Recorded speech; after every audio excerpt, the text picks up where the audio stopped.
দর্শক, দেখে মনে হতে পারে 24-এর বন্যার মতো পরিস্থিতি, এমনটা হয়তো ভাবতেও পারেন।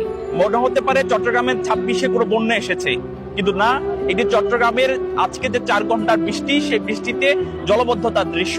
আমার পিছনে হয়তো দেখছেন যে মানুষগুলো মনে হচ্ছে বানবাসী কোনো মানুষ দীর্ঘক্ষণ পানিতে আটকে থাকার পর এভাবে লাইন ধরে তাদের আশ্রয়স্থল কিংবা তাদের ঘর বাড়ি ছেড়ে আশ্রয় কিনতে যাচ্ছে, এমনটা ভাবলেও কিন্তু ভুল করবেন।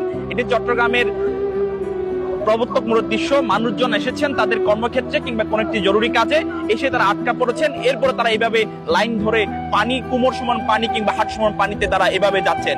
আমরা ঠিক যে জায়গাটার মধ্যে দাঁড়িয়ে আছি, এই জায়গাটার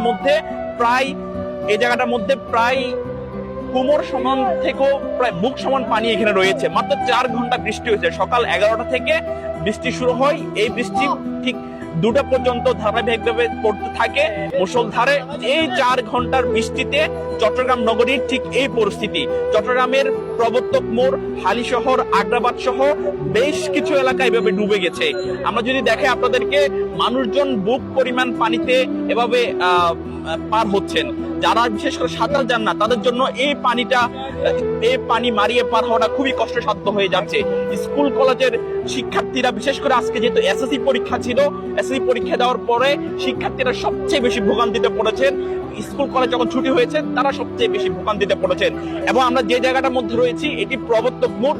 এই মোড়ের পাশে চট্টগ্রাম মেডিকেল কলেজ, এক পাশে রয়েছে সিএসসিআর বেসরকারি মেডিকেল, এবং এছাড়াও আরো বেশ কয়েকটি প্রাইভেট মেডিকেল রয়েছে, 4-5টি প্রাইভেট মেডিকেল। এখানকার রোগী এবং রোগীর স্বজনদের যারা রয়েছেন, তারাও ভোগান্তিতে পড়েছেন। এবং আমরা যদি দেখাই যে এখানে দোকানগুলোর সামনে কি পরিমাণ পানি রয়েছে, এবং দোকানগুলোর সামনে বাইক রাখা ছিল, বিভিন্ন যানবাহন রাখা ছিল, যানবাহনগুলো একেবারে ডুবে গেছে। অর্থাৎ কোথাও একেবারে ঠাই দাঁড়ানোর মতো কোনো অবস্থা নেই। আমরাও ঠিক যে জায়গাটার মধ্যে দাঁড়িয়ে আছি, ওই জায়গাটার মধ্যেও প্রায় কোমর সমান পানি রয়েছে। এবং আমার পিছনে আমি যদি দেখাই একটু, যে এখানকার যে দৃশ্য, এদিকে দেখি, আমি যদি একটু দেখাই, এখানকার যে দৃশ্য আপনারা দেখতে পাচ্ছেন, মানুষজন যেভাবে কষ্ট করে পার হচ্ছেন, একজনের হাত ধরে, একজনে মনে হতে পারে কোনো বানবাসী মানুষ এখানে আটকা পড়েছেন। আটকা পড়ার পরে তারা এভাবে পার হচ্ছে। আমি একটু কথা বলতে চাই কয়েকজন মানুষের সাথে, তাদের সাথে কথা একটু জানবো। ভাই, কোথা থেকে আসতেছেন? কোথা থেকে আসতেছেন? আচ্ছা, এই যে এত কষ্ট করে আসছেন, কি বলবেন একটু? এখন কি বলবো, সবার যে এরকম, আমারও এরকম। সব জায়গায় কি একই অবস্থা? এখানে প্রবর্তক মোড়ে। জি দর্শক, আমরা কথা বলছিলাম যে এই জায়গাটার মধ্যে যারা আসছেন তাদের সাথে, তারা যেমনটা বলছেন যে তারা খুবই কষ্ট করতে হচ্ছে। আমরা যদি দেখাই, বৃদ্ধ মহিলারা যেভাবে পার হচ্ছেন, আমাদের মা বোনেরা যেভাবে পার হচ্ছেন, এই দৃশ্য আসলে কতটা দুঃখজনক এবং কতটা কষ্টকর, সেটা আসলে যারা পার হচ্ছেন তারাই বুঝতে পারবে বা তারা বুঝতে পারবে।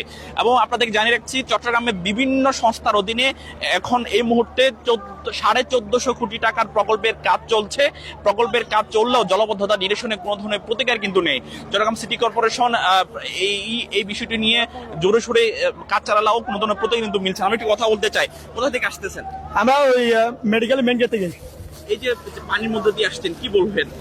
আমরা তো ডিডি যেতে হচ্ছে, তো এই কারণে আমরা এখান মেডিকেল মেন গেট থেকে এখানে আসতে আমাদের অনুমানিক আধা ঘন্টা সময় লাগছে। এক্সট্রা কাপড় নিয়ে আসছে, আমাদের ডিডি আছে তো, এখন ডিডিতে যাচ্ছে। এই কারণে আমরা এখান থেকে এখানে আসতে হলে 40 মিনিট মতো সময় লাগছে। আধা ঘন্টা থেকে 40 মিনিটের কম না। এটা হচ্ছে এখানে নালার কাজ চলতেছে, তো এই কারণে এখানে সব দিকে জাম হয়ে গেছে। এই কারণে দর্শক, আমরা কথা বলছিলাম, আমরা একটা দৃশ্য দেখাতে চাই।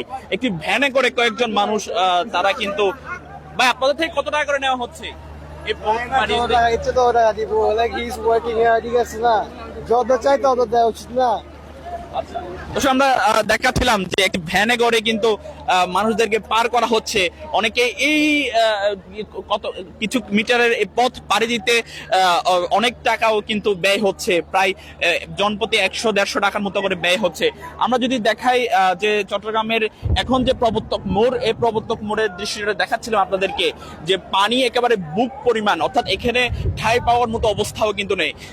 কেউ সাঁতরে পার হচ্ছেন, কেউ যে ফুটপাত রয়েছে, ফুটপাতের কিছু অংশতে কোমর পরিমাণ পানি, ওই জায়গাগুলো দিয়ে তারা পার হচ্ছেন।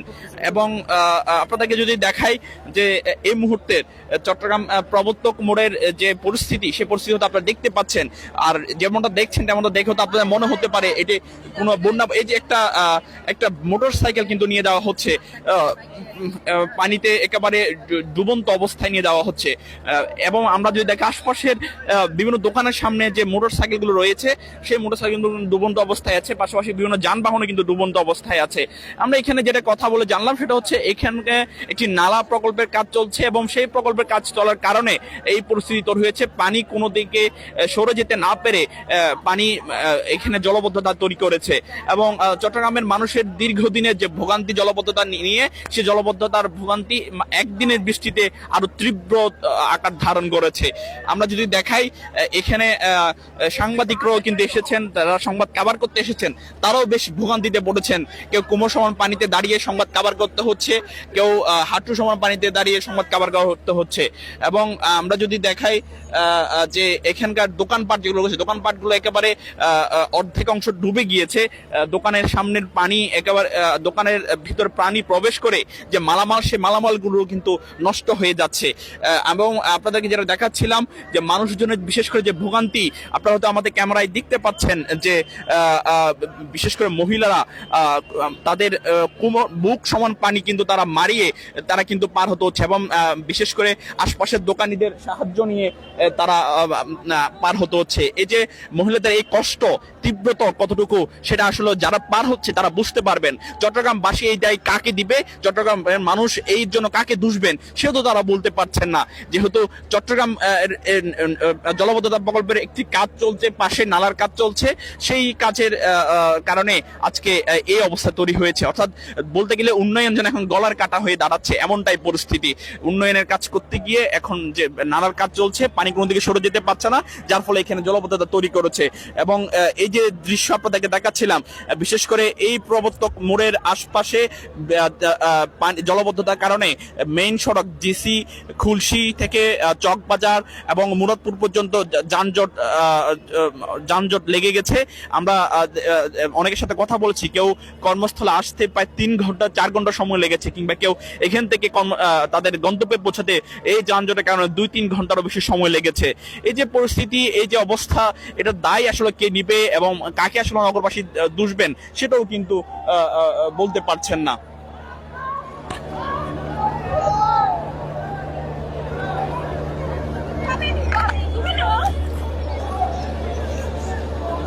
ভাইয়া একটু ধরেন তো, আমি লাইভটা শেষ করি।